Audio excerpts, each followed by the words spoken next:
Salam sejahtera semuanya. Pada kesempatan kali ini, tim kami yang diketuai oleh Bapak Adalbertus Irawan, PhD, akan memaparkan penelitian kami yang berjudul Belt and Road Initiative versus Free and Open Indo-Pacific, Analisis Geopolitik dan Geoekonomi. Secara garis besar, penelitian ini berusaha menampilkan pertarungan antara China dan Amerika Serikat dalam memperjuangkan tatanan kawasan di mana terdapat perbedaan fokus bidang oleh kedua negara, China di bidang ekonomi dan Amerika Serikat di bidang politik pertahanan. Adapun pembahasan dalam penelitian ini ditujukan untuk menjawab bagaimana kontestasi BRI dan FOIP dijelaskan melalui kerangka geopolitik dan geoekonomi. Sebagai perbandingan awal, dapat dilihat bahwa program BRI oleh China sejauh ini telah diimplementasikan di 152 negara dan mencakup infrastruktur dan investasi. Berbeda dengan program FOIP oleh Amerika Serikat yang cenderung memiliki cakupan pemain yang lebih kecil. Penelitian ini menjadi sangat signifikan karena merupakan fenomena global yang menjadi perhatian banyak pihak, khususnya ketika terjadi perang dagang antara Amerika Serikat dan China. Selain itu, secara akademik, para ahli biasanya membahas masalah ini secara terpisah dan belum ada yang membahas permasalahan ini dengan menggabungkan atau membenturkan kedua inisiatif secara bersamaan. Peta ini menggambarkan secara geografis program Belt and Road Initiative China yang sudah dimulai sejak tahun 2013. Program yang ambisius ini akan menghubungkan benua Asia dengan Afrika serta Eropa, baik secara maritim maupun darat, dan terbagi ke dalam 6 koridor. Inisiatif ini diproyeksikan memiliki nilai investasi melebihi 1 triliun dolar Amerika Serikat.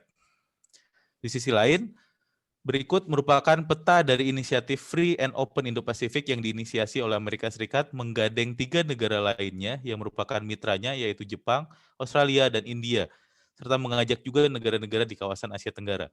Jika dilihat secara geografi, dapat dikatakan BRI dan FOIP merupakan pengejawantahan kontestasi antara dua negara besar di dunia, dengan mengambil kawasan Indo-Pasifik sebagai latarnya.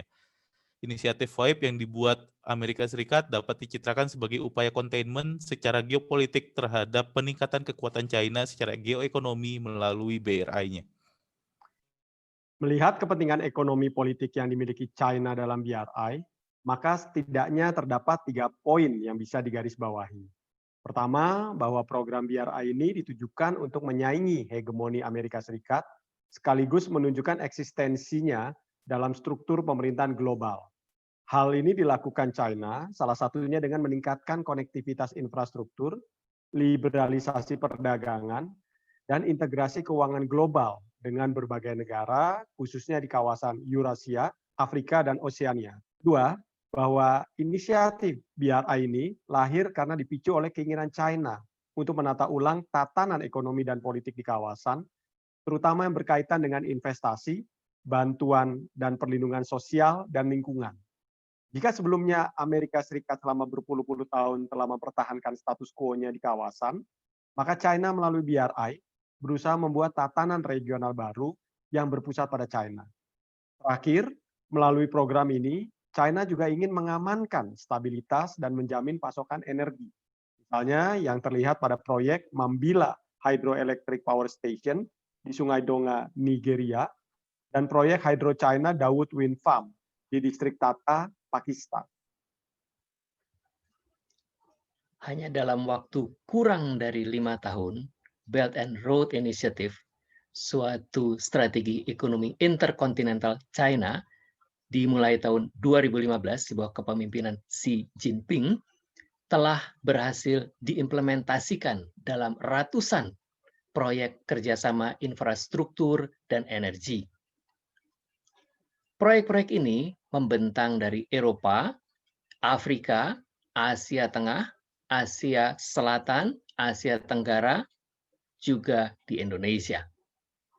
Keberhasilan Belt and Road Initiative telah makin memperkuat pengaruh China dalam perekonomian global, melengkapi reputasi negara ini di bidang produksi dan finansial. Melalui Belt and Road Initiative, China telah menjadi penantang serius Amerika Serikat yang selama ini telah mendominasi perekonomian dunia. Jika BRI cenderung bertumpu pada strategi geoekonomi, maka FOIP dirancang oleh Amerika Serikat sebagai salah satu strategi geopolitik, khususnya kerjasama keamanan dan maritim untuk melawan kejahatan transnasional dan melindungi domain maritim. Selain itu, strategi ini pun diarahkan untuk menahan pengaruh China di bidang politik yang dianggap represif oleh Amerika Serikat. Jika ditinjau kembali, free dalam istilah FOIP mencerminkan adanya kebebasan navigasi antar negara yang ditujukan khususnya untuk melindungi domain maritim. Kemudian istilah open menekankan pada adanya alternatif kerjasama yang melibatkan negara-negara demokratis.